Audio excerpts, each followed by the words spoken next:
জুলাই আগস্টে গণহত্যার অভিযোগে মানবতাবিরোধী অপরাধের মামলায় হাসিনা সরকারের মন্ত্রী আনিসুল হক, আমির হোসেন আমু, শাহজাহান খান, হাসানুল হক ইনু, রাশেদ খান মেনন সহ ১৬ মন্ত্রী, প্রতিমন্ত্রী ও উপদেষ্টাকে সকাল ১০টায় আন্তর্জাতিক অপরাধ ট্রাইব্যুনালে হাজির করার কথা।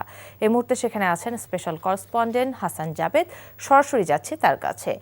জাবেদ, অভিযুক্ত আসামিদের কি ট্রাইব্যুনালে হাজির করা হয়েছে? সম্পর্কে কি খবর আছে আমাদের জানাবেন।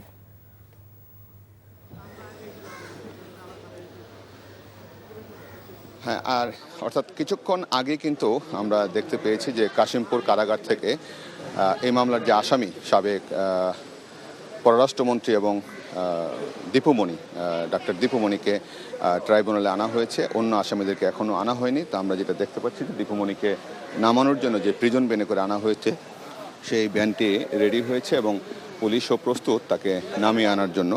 আজকের এই মামলায় মোট 10 জন হচ্ছেন মন্ত্রী, 2 জন প্রতিমন্ত্রী আর 2 জন হচ্ছেন সাবেক প্রধানমন্ত্রীর 2 জন উপদেষ্টা, অর্থাৎ সালমান এফ রহমান এবং তৌফিক ইলাহি চৌধুরী।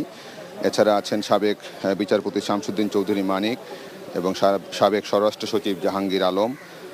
আর এছাড়া সাবেক এমপি হাজি সেলিমের ছেলে সুলাইমান সেলিমও আজকে ট্রাইব্যুনালে হাজির করা হবে। এছাড়া সাবেক আইজিপি আব্দুল্লাহ আল মামুন, সাবেক সেনা কর্মকর্তা জিয়াউল আহসান, তাদেরকে আনা হবে। আর 10 জন মন্ত্রীর কথা যদি বলি, তারা হচ্ছেন যে অ্যাডভোকেট আনিসুল হক, আমির হোসেন আমু, শাহজাহান খান, কামরুল ইসলাম, লেফটেন্যান্ট কর্নেল অবসরপ্রাপ্ত ফারুক খান, তারপরে সাবেক কৃষিমন্ত্রী আব্দুর রাজ্জাক, রাশেদ খান মেনন, হাসানুল হক ইনো, কামাল গোলাম দস্তগীর গাজী, আর হচ্ছে প্রতিমন্ত্রীর মধ্যে আছেন কামাল আহমেদ মজুমদার এবং জুনায়েদ আহমেদ পলক। তাদেরকে এর আগেও আনা হয়েছিল। আজকে এই মামলায় তাদেরকে হাজির করে আজকে কিন্তু আসলে এই মামলা তদন্ত প্রতিবেদন জমা দেওয়ার কথা, কিন্তু আমরা এখনও জানি না যে তদন্ত প্রতিবেদন চূড়ান্ত করেছে কিনা বা জমা দিবে কিনা।